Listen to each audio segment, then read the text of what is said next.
Subscribe कीजिए royal teacher को education संबंधी न्यूज़ तुरंत पाने के लिए। जी हाँ साथियों, वक्त की बड़ी खबर की बात करें तो दोस्तों 2022 के बाद जो भी कार्मिक लगे हुए हैं उनके संबंध में बड़ा आदेश आया है। उनको ओपीएस को लेकर आप सभी जानते हैं कि पिछली सरकार द्वारा एनपीएस को हटा दिया गया था और इसकी जगह ओपीएस लागू किया गया था, लेकिन कर्मचारियों में असमंजस की स्थिति थी। ओपीएस वर्तमान में लागू है या नहीं है, वर्तमान यानी आज की बात करें तो आज के आदेशानुसार हम बता दें कि 2022 के बाद जो भी कार्मिक लगे हुए हैं, जिनकी रिटायरमेंट हो चुकी है या किसी कारणवश डेथ हो चुकी है, उनको ओपीएस का लाभ देय होगा। इसके संबंध में आदेश भी प्रावधान निधि विभाग की ओर से जारी कर दिए गए हैं। हालांकि दोस्तों भविष्य में क्या होता है इसके संबंध में हम बात नहीं करेंगे, हो सकता है आदेशों में संशोधन कर दिया जाए, लेकिन अभी फिलहाल जो भी कार्मिक है उनको ओपीएस देय है।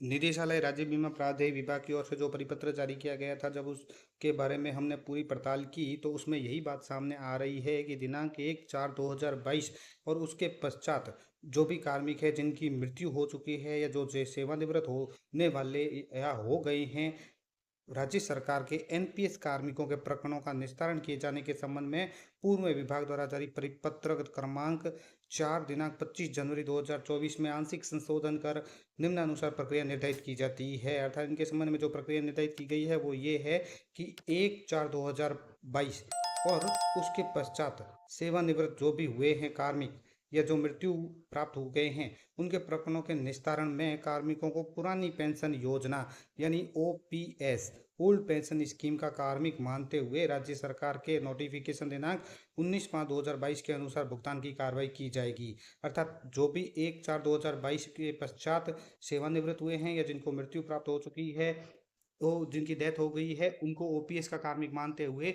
उनको ओपीएस के अनुसार ही भुगतान दिया जाएगा। इसके संबंध में सेवानिवृत्त जो होने वाले कार्मिक हैं उनको दावा प्रस्तुतिकरण के समय सहमति पत्र संलग्न दिया जाना अनिवार्य है, जो आपको भी दिखाया जाएगा। सहमति पत्र में राजकीय कोष में जमा योग्य राशि के संबंध में समय समय पर जारी किए गए दिशा निर्देशानुसार एवं नियमानुसार राज्य सरकार को देय राशि का समायोजन सेवा उत्पादन यानी ग्रेजुएटी एवं सेव उपार्जित अवकाशों के नकदीकरण की राशि से वसूल करने की सहमति प्रदान की जाएगी।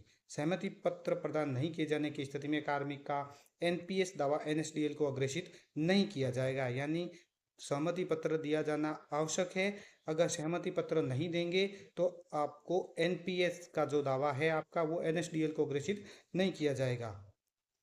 इसके साथ साथ जो मोस्ट इंपोर्टेंट बात है कि दावा प्राप्ति पर प्रथम कटौती यानी फर्स्ट कटौती से लास्ट कटौती तक का सत्यापन भी किया जाएगा। एसआईपीएफ पोर्टल पर अपडेट किया जाएगा।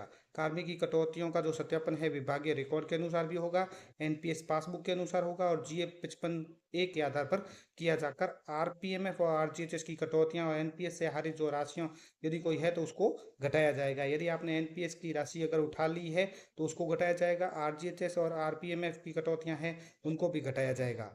और कार्मिक द्वारा सहमति पत्र प्रदान करने पर एनपीएस का दावा पूर्ण संतुष्टि पश्चात ही एनएसडीएल को अग्रेसित किया जाएगा। और उक्त संपूर्ण कार्रवाई पश्चात भुगतान प्राप्ति पर सीआरए एनएसडीएल पोर्टल पर दर्शाए सर्कल कॉर्पस राशि की प्रविष्टि अनिवार्य रूप से एसआईपीएफ पोर्टल पर की जाएगी, जिसे सेवानिवृत्त कार्मिक की समायोजन योग्य राशि की गणना की जा सके। इसके बाद कार्मिक के जो एसआईपीएफ पोर्टल है, डैशबोर्ड है, उस पर जैसे टोटल कॉर्प कितना है, टोटल क्लेम अमाउंट कितना है, आरपीएमएफ आरजीएचएस कितना है, नेट अमाउंट कितना है, रिकवरेबल अमाउंट कितना है, वो सारे शो हो जाएंगे और उनके अनुसार ही जो राज्य बीमा प्रावधान निधि विभाग है उनके अनुसार कार्यवाही करेंगे। इसके साथ साथ जो मोस्ट इंपोर्टेंट कार्मिक के संबंध में बात है वो ये है कि एनपीएस आंशिक आहरण प्रविष्टि की खतौनी, अगर आपने एनपीएस की राशि कोई उठा ली है तो उसकी डेबिट उठा कर लिया है, उसकी खतौनी एसआईपीएफ पोर्टल पर होना सुनिश्चित करेंगे। यदि कार्मिक द्वारा उसके द्वारा आहरित आंशिक आहरण पुनः जीपीएफ 2004 में जमा करवा दिया गया है तो उसका भुगतान कार्मिक को मनोनीत को जीपीएफ 2004 से किया जाएगा। इसके साथ साथ ही जो मोस्ट इंपोर्टेंट एक और बात है वो भी बता दें कि 10 वर्ष से पूर्व सेवानिवृत्त जो कार्मिक है तो वे कार्मिक जिनके द्वारा सेवा से त्याग पत्र दिया गया है यानी वीआरएस लिया गया है, उन कार्मिकों को सिविल सेवा राजस्थान सिविल सेवा पेंशन नियम 1996 के अंतर्गत सेवा उपादान या सर्विस ग्रेजुटी नियमानुसार देय होने पर ही सेवा उपादान राशि का भुगतान किया जाएगा।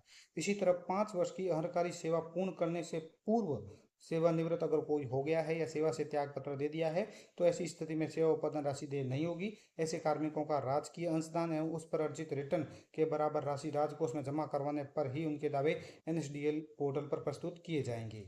राजस्थान सरकार की ओर से राज्य बीमा प्रावधान निधि विभाग की ओर से जो विकल्प पत्र प्रस्तुत किया गया है ओपीएस का, वो कुछ इस तरह से रहेगा, जो आपको पीडीएफ के तौर पर व्हाट्सएप ग्रुप में मिल जाएगा। इसको आप का जो जिला कार्यालय है, जिला राज्य बीमा प्रावधान निधि विभाग, उसके ऊपर ही ये कार्रवाई होगी। राजस्थान सरकार का विकल्प पत्र है। इसके साथ साथ ही सहमति पत्र जो है जो इस तरह से रहेगा, जो 50 रुपए के जुडिशियल स्टाम्प पर नोटरी पब्लिक सहित सत्यापित कर प्रस्तुत किया जाएगा। तो दोस्तों ये थी कुछ मोस्ट इम्पोर्टेंट बातें जो एनपीएस के संबंध में थी, जो एनपीएस के कार्मिक हैं उनके संबंध में थी।